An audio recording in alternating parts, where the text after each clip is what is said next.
Well, the Bay Area is of course very vulnerable, and we all think about, of course, earthquakes. So that's one critical vulnerability.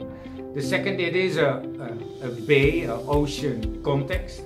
So sea level rise and surges and storms are part. Not the hurricanes you see on the east coast, but sea level rise is not absent here. And there are changes in El Nino patterns that batter the coast and the bay. The Bay Area really needs awareness around what the flood risks are, both today and in the future, related to sea level rise, related to the coming more intense severe storms and other challenges. This is a very sophisticated place. There's a lot of really smart people who work really diligently on many very important issues. But my sense is that there's so much focus on all these individual issues that often they're not connected. So it's a layering of challenges you see in this region from a social, environmental, economic and cultural perspective that come together. So in that sense you could say the Bay Area is a great opportunity to turn the tide on environmental and ecological issues with quality of water and the environment that you build. On economic way, in the way we make city, in the way we urbanize, in a more equitable way, but also in a more climate-proof way. And from a social and cultural point of view, can we do this in a collective way? Can we build capacity among everyone, not only among the institutions, but also the individuals? The Resilient by Design Challenge is really trying to harness the creativity of designers, landscape architects, engineers, biologists, lots of different types of people to help communities around the Bay plan and design for more resilient waterfronts, for protecting them from flood risk due to sea level rise, severe storms, and other challenges. So the 10 teams working in the Bay Area are working on different aspects of the Bay.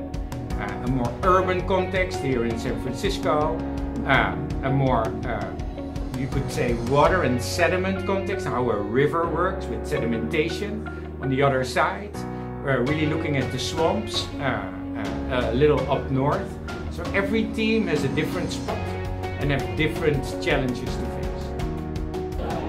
I think what's really interesting about the Resilient by Design process is that it is a research-based design platform. So there's opportunity here to study projects that clients would never ask you to study. We're advancing questions here that people don't know how to ask.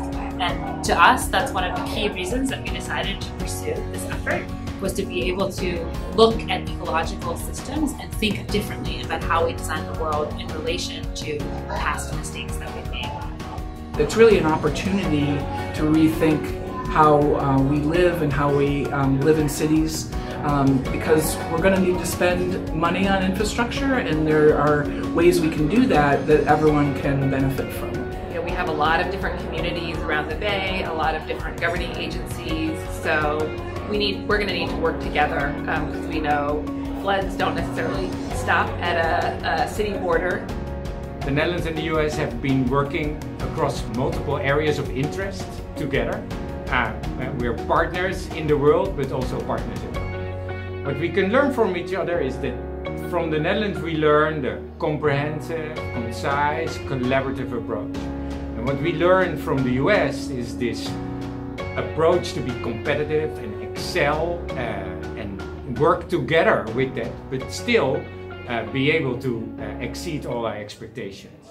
The Netherlands and the United States work together on climate change and as well on all the efforts we have here in the Bay Area for the Resilience by Design Challenge.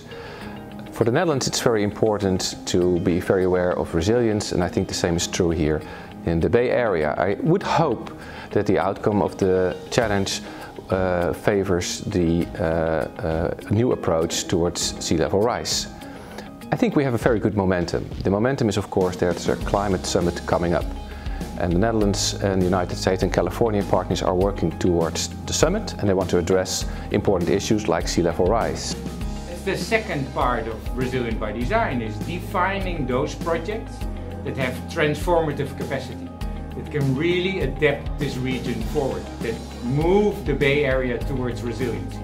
You can't do it with 10 projects. These projects can be the catalysts for change.